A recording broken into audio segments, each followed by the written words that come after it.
She watched her choke for 30 minutes. Why stop help? What was she hiding? I couldn't breathe, and no one moved. That's how it started. Not with screaming, not with chaos, just silence. Have you ever tried to stay calm while your body is panicking? While your throat tightens and your chest refuses to move? While everyone around you pretends nothing is happening? Before we continue, please hit the like button, subscribe to the channel, and turn on the notification bell for updates.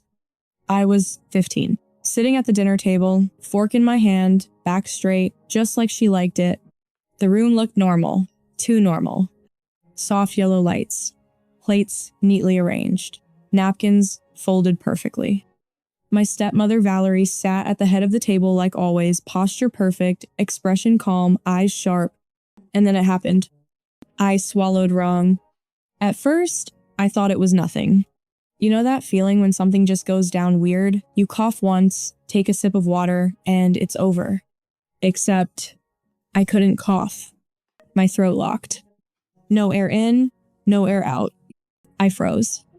I remember gripping my fork tighter, like that would somehow fix it. My chest tried to move, but it felt like something inside me just stopped working.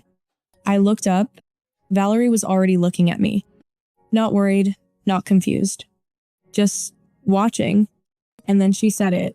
Calm, controlled, like nothing was wrong. Everyone keep eating. For a second, I thought I imagined it. But no one moved. No one spoke. Forks kept lifting, plates kept shifting. The quiet clink of silverware filled the room like nothing had changed. Don't make a scene, she added. A scene? I couldn't breathe. My hands started shaking under the table, small at first, then worse. I tried to pull in air through my nose, nothing. Just a tight, useless pressure. Say something, I told myself. Stand up. Do anything. But I didn't. Why? That's the part people don't understand. Because at that table, there were rules.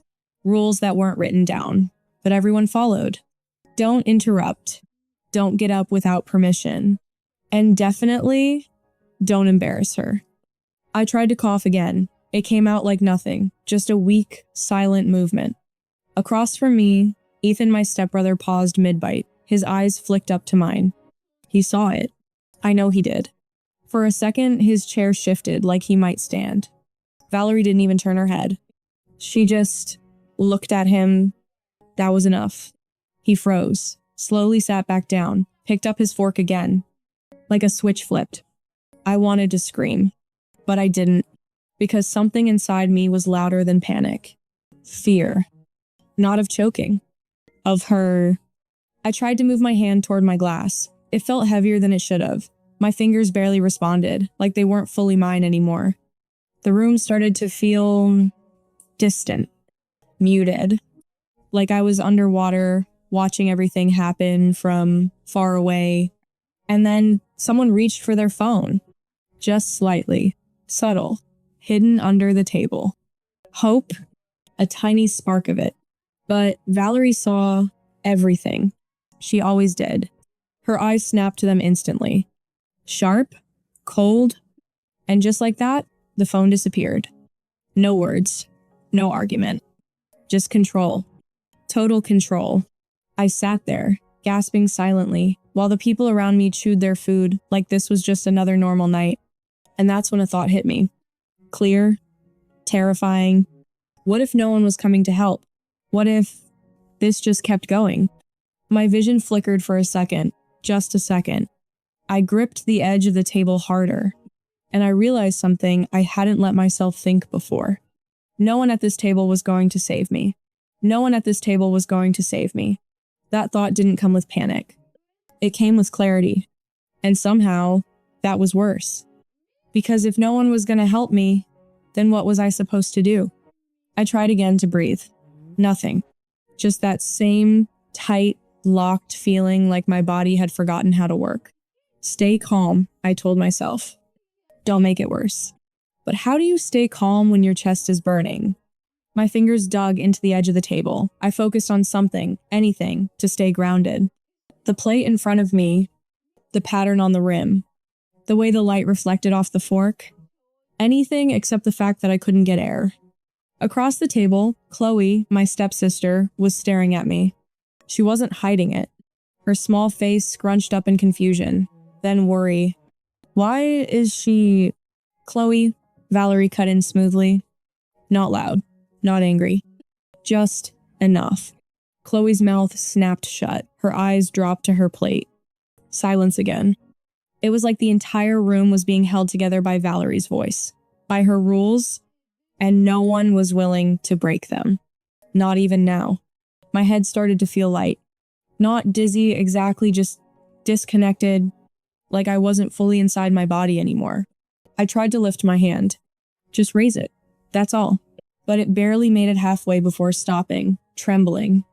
Why does this feel so hard? I glanced at my dad. Mark.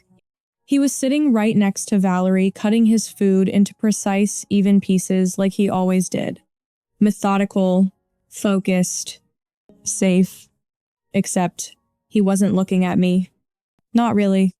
His eyes flicked up once. Just once. They met mine. And for a split second I saw it. Recognition. He knew something was wrong. But then he looked back down. Kept cutting. Kept eating. Like if he didn't fully acknowledge it, it wouldn't be real. A question formed in my mind, slow and heavy. Why isn't he doing anything? My chest tightened again, sharper this time. A wave of panic pushed through my body, stronger than before. I tried to cough. Nothing. Not even a sound. My throat felt completely blocked now. That's when the shaking got worse. Not just my hands, my arms, my legs, everything. Small, uncontrollable tremors. I pressed my knees together under the table, trying to hide it. Still following the rules. Even now. Why am I still following the rules? That question hit differently. Because suddenly, it didn't make sense anymore. What was I protecting? Her image? Her control? At what cost? My vision flickered again longer this time. The edges of the room blurred slightly.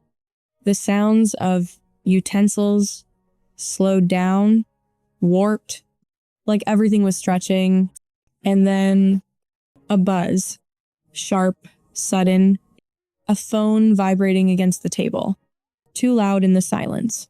Everyone heard it. No one moved. Except Valerie. Her eyes shifted instantly toward the sound. That same look. Cold, commanding. The person with the phone, Ethan, this time froze. His hand hovered for a second. Then slowly, he pulled it back. Ignored it. Just like that. The buzz stopped. And with it, that tiny spark of hope I didn't even realize I was holding on to. Gone. I swallowed or tried to. Pain shot through my throat. My body reacted instinctively this time. My shoulders jerked slightly. It was getting harder to stay still. Harder to stay quiet. And I could feel it. I was losing control. Not just of my body. Of the situation. Of everything. Another wave hit me stronger than before. My chest burned. My vision dimmed. And for the first time, a new thought broke through the fear. Clear, loud. What if I pass out right here? At this table, in front of everyone, and still, no one moves. My hand slipped slightly on the table's edge. My grip weakening. My body starting to tilt forward. And that's when something changed. A chair scraped loudly against the floor. Sharp, violent, impossible to ignore. Someone stood up, actually stood up, breaking the rules, breaking her control. My eyes flicked up, struggling to focus, trying to see who finally moved. And in that moment, everything shifted. This didn't start at dinner. It started long before that. Long before the choking. Long before the silence. It started the moment Valerie moved in. Do you ever notice how some people don't need to raise their voice to control a room? They just exist in a way that makes everyone adjust around them? That was Valerie Carter. She married my dad when I was 13. And at first, everything looked perfect. She smiled a lot, spoke softly, always knew exactly what to say in front of other people. Lena is such a well-mannered girl. Mark, you've done an amazing job raising her. It sounded nice. It felt nice. Until you realized something. Every compliment came with an expectation. And every expectation turned into a rule. At first, they were small. Sit up straight. Chew with your mouth closed. Wait until everyone is served. Normal stuff, right? Except they didn't stay normal. They got sharper, more specific, more absolute. Dinner became the center of everything. Not just eating, but performing. Every night, same time, same seats, same structure, no phones, no interruptions, no getting up, and most importantly, no scenes. That word came up a lot. Valerie hated scenes. Spilled water, scene. Dropped fork, scene. Coughing too loudly, definitely a scene. I learned that the hard way. One night, maybe a few months after she moved in, I choked on a sip of water. Not like tonight, but enough to cough. Loudly. I remember covering my mouth, trying to stop it, but I couldn't. It just came out, and the room went still. Valerie didn't yell. She just looked at me. That same look. Calm, focused, disapproving. Lena, she said quietly, what do we do when we disrupt dinner? My chest was still tight from coughing. I'm sorry. I managed. She tilted her head slightly. Try that again. I swallowed hard. I'm sorry for making a scene. She smiled. Not warmly, but like something had just been corrected. Better. That was the moment something shifted. Not just in the house. In me. Because after that, I stopped reacting. Stopped making noise. Stopped drawing attention to myself even when I needed to. And my dad, he saw all of it. But he never stopped it. At first I thought maybe he agreed with her. Then I realized something else. It was easier for him this way. No conflict. No tension. Just order. Ethan and Chloe adapted quickly. Kids do that. They learned the rules, followed them, stayed on Valerie's good side. I tried to do the same. Because when you didn't, things got uncomfortable. Not loud. Not explosive. Just controlled. Cold silence. Long looks. Subtle corrections that made you feel smaller and smaller. Until eventually, you stopped testing the boundaries. You just stayed inside them. Completely. And dinner became the one place you never broke them. Ever. So when I felt that first wrong swallow tonight, that moment where something didn't go down right, I didn't panic. Not immediately. Because my first instinct wasn't help. It was, stay quiet. Fix it yourself.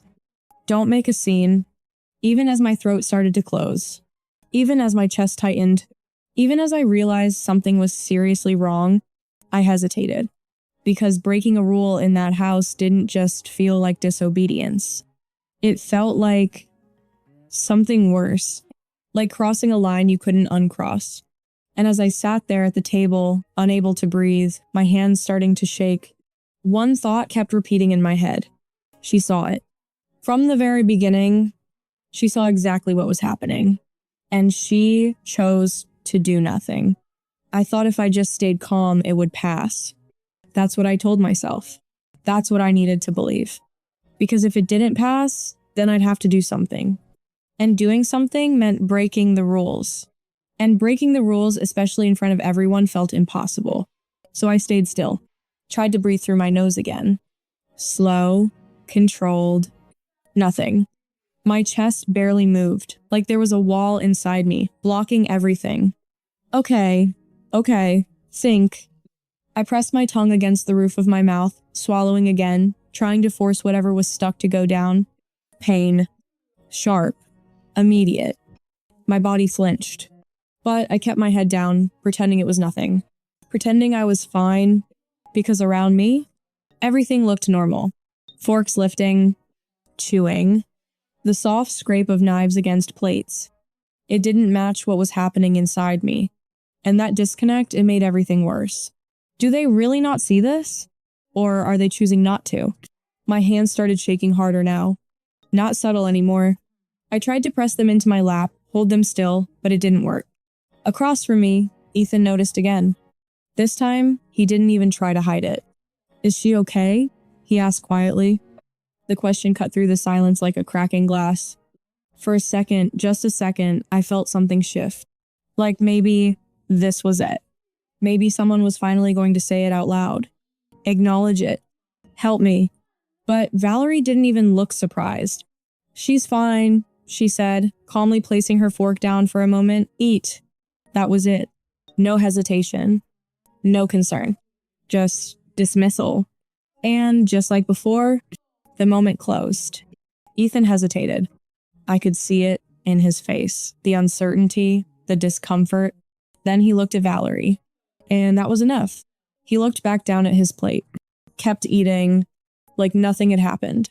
Like I wasn't happening. Something inside me cracked. Not physically. Mentally.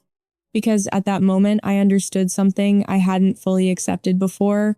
This wasn't confusion. This wasn't people not noticing. This was a choice. They were choosing this. Every second that passed, they were choosing to ignore it. My breathing, or what little of it I had, got worse. Shorter. Shallower. My chest burned now. A deep, aching pressure spreading outward. My vision blurred at the edges again. And this time, it didn't fully come back. I tried to reach for my glass of water. It was right there. Just inches away. My hand lifted slow, unsteady. Come on. My fingers stretched toward it. Almost there. The glass slid slightly toward me. Chloe. She had nudged it closer. Her small hand pulled back quickly, like she wasn't sure if she was allowed to do that. For a split second, our eyes met. Hers wide. Scared. She knew. I grabbed the glass. Or tried to. My grip was weak. My hand barely wrapped around it. I lifted it halfway. Water sloshed over the side, spilling onto the table. A small spill. A tiny mistake. In any other house, it wouldn't matter. But here, I didn't even have to look to feel it. Valerie's attention snapped to it instantly. That same energy, that same silent warning. And just like that, I froze. Again. The glass hovered in my hand, shaking. Water dripping onto the tablecloth. I didn't drink it. I couldn't, because suddenly the fear shifted. Not just fear of not breathing. Fear of making it worse. Of breaking the rules too, obviously. And in that hesitation, I lost my chance. My hand dropped slightly. The glass slipped. Not falling, but hitting the table with a dull, uneven sound. More water spilled. Too much now. Too noticeable. The room went still. Completely still. Even the utensils stopped. And for the first time, the perfect dinner actually broke. My chest tightened violently. A surge of panic hit me, stronger than anything before. I tried to pull in air. Nothing. My body jerked slightly. I couldn't control it anymore. I was losing it. Losing control. Losing time. My hearing dulled, like everything was underwater. Voices distant. Movements slow. And then a chair scraped. Loud. Sudden. Final. Not subtle this time. Not hesitant. Someone stood up. Really stood up. And in that single moment, the entire structure Valerie had built started to crack. That's when everything started to fall apart. The sound of the chair scraping against the floor cut through everything.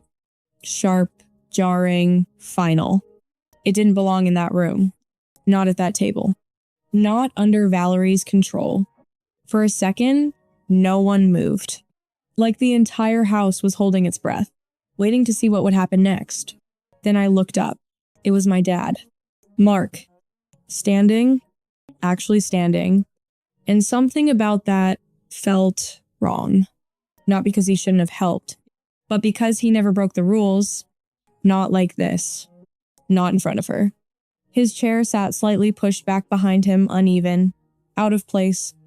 Just like him. For the first time that night, maybe for the first time in a long time, he was looking directly at me. Not a quick glance. Not avoidance. Really looking His expression had changed. The calm, distant look he always wore at dinner, gone. Now there was something else. Something uncertain. Something afraid. Lena? My name sounded strange coming from him like that. Not controlled, not neutral, unsteady. I tried to respond. I really did, but nothing came out. My throat wouldn't let anything through. Not air, not sound. I just stared at him. And I think that's what finally did it. Because in that moment, he couldn't pretend anymore. Behind me, I heard a small sound. A quiet, broken sniff. Chloe. Then another.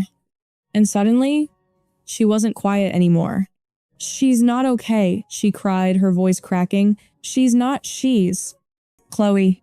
Valerie's voice cut in again. Sharp this time. Not calm anymore. There it was. The first crack. She is fine, Valerie said, standing now too, but slower, more controlled. Sit down. But it didn't land the same. Not anymore.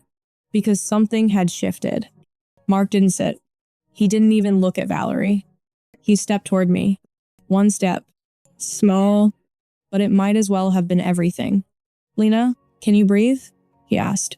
The question hung in the air. Heavy. Obvious. Too late. I shook my head. Just barely. But it was enough. Everything broke after that. Chloe started crying openly now. Ethan pushed his chair back harder, standing halfway like he didn't know whether to run or stay. And Valerie, for the first time, didn't have control. You're overreacting, she snapped, her voice tighter now. Sit down, all of you, right now. No one listened. Not this time. Mark moved fully to my side now, his hand hovering awkwardly near my shoulder like he didn't know what to do. Like he was realizing far too late that he should have acted sooner. Call someone, he said suddenly. The words felt foreign in the room. Urgent, real. Ethan didn't hesitate this time. He grabbed his phone. Actually grabbed it. No hiding, no hesitation. Valerie turned sharply toward him. Put that down. But her voice didn't carry the same weight anymore. It wasn't control. It was panic. Ethan didn't stop. He stepped back. Dialing. Chloe's crying filled the space. Mark stayed next to me, his presence close but uncertain. Stay with me, he said, his voice low, rushed. Just stay. Stay? I wasn't going anywhere, but my body felt like it was drifting, fading. My vision tunneled, narrowing slowly, the edges darkening, sounds stretching and warping. And in the middle of it all, Valerie stood there, still, watching. But now, she looked different. Not composed. Not in control. Tense. Calculating. Like she was trying to figure out how this slipped.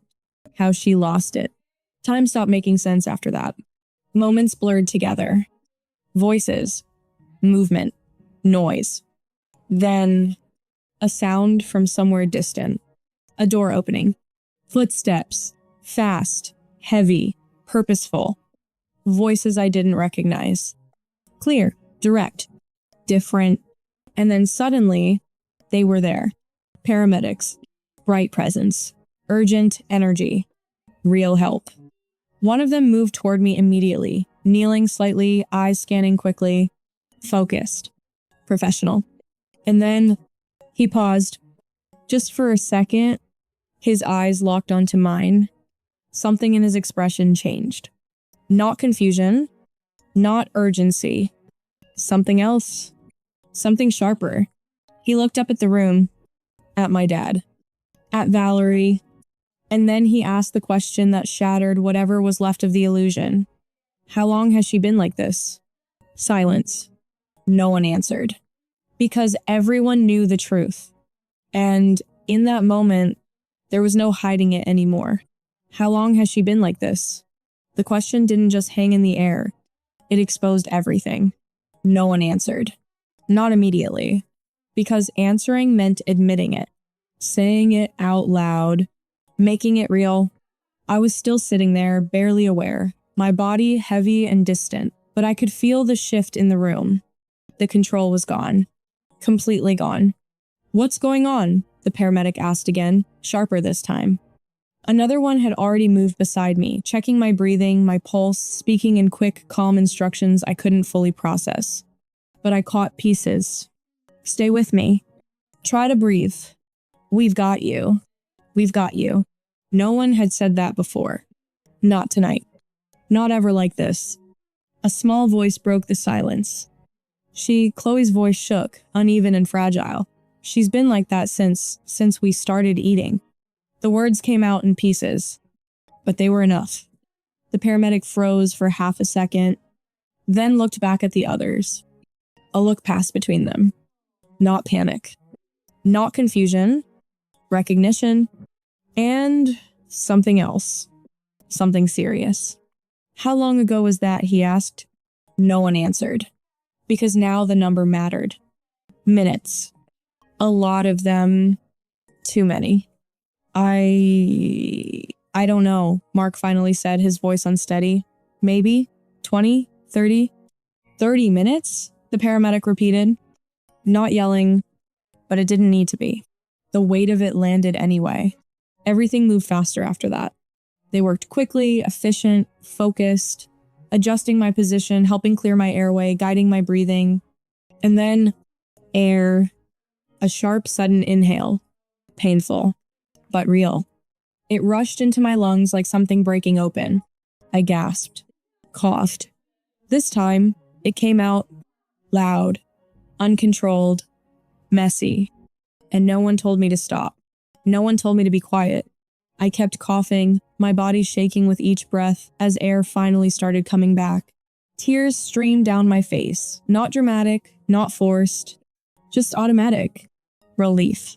Pure, overwhelming relief. It's okay, one of the paramedics said, steady and grounded. You're okay, just breathe. I clung to that, to the rhythm of breathing. In, out, something so simple, something that had almost not come back. Across the room, everything else was unraveling. Chloe was still crying. Ethan stood near the wall, pale and silent, his phone still in his hand. And my dad, he looked like he'd just woken up. Like the reality of what happened was hitting him all at once. His eyes kept going from me to Valerie. Like he was trying to understand how it got this far. And Valerie, she wasn't speaking. For once. She stood near the table, arms stiff at her sides, her expression tight. Not composed anymore. Not in control. Just exposed. What happened here? One of the paramedics asked, more directly now. And this time, they didn't ask gently. Because this wasn't just a medical situation anymore. This was something else. Chloe spoke again. Between tears, between breaths, she couldn't breathe, and she pointed, not even looking at Valerie. She said to keep eating. The room went still again. But this time, it wasn't controlled silence. It was the kind that comes after the truth is said out loud. No one corrected her. No one denied it. Because they couldn't. That was the logical reality. Clear, simple, unavoidable. I had been choking. And no one helped. Because they were told not to. Aftermath, consequences. At the hospital, everything felt different. Bright lights, movement, questions. So many questions. Doctors checked my breathing, ran tests, made sure there wasn't lasting damage. Physically, I was going to be okay. But that wasn't the only thing they were looking at. What happened at dinner? One of them asked gently. And this time, I answered, not everything. Not all at once. But enough for them to understand this wasn't just an accident. And once that door opened, it didn't close again. There were more conversations after that. With hospital staff, with people who asked careful, specific questions, with people who didn't ignore things. Chloe told the same story. So did Ethan. Even Mark. He didn't deny it. Couldn't. And Valerie? She tried. At first, it was a misunderstanding. She overreacted. I didn't realize it was serious. But the timeline didn't support that. The consistency didn't support that. Too many people saw the same thing. Heard the same words. Everyone keep eating. Don't make a scene. Those words followed her, outside the house, into conversations she couldn't control. And for the first time, her version of events didn't define reality. Other people's did. Personal and relational fallout. Things didn't go back to normal. They couldn't. I didn't go back to that dinner table. Not like before. Because something had broken that night. And it wasn't just the illusion. It was the dynamic. My dad changed. Not all at once. Not perfectly, but enough to notice. He stopped avoiding things. Started asking questions. Actually listening to the answers. There was distance between him and Valerie now. Tension that didn't get smoothed over. Because this time, it couldn't be ignored. Ethan kept to himself more. Quieter than before. And Chloe. She stayed closer to me.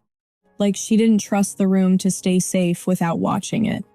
And Valerie, she wasn't the center anymore. Not in the same way. Not unquestioned. Not absolute. Final resolution moment. The next time I sat at a table, it felt different. Not perfect. Not controlled. Just normal. There were small noises. Someone talking over someone else.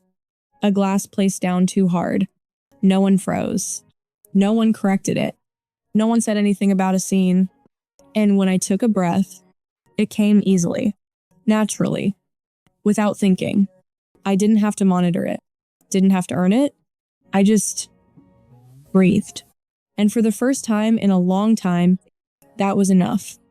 I looked around the table, at the space, at the people, at the absence of that pressure, and a quiet thought settled in. Not loud, not dramatic, just steady. I don't have to stay quiet to be safe. And that changed everything. So, was it control or something worse? We watch closely. You'll catch what everyone missed.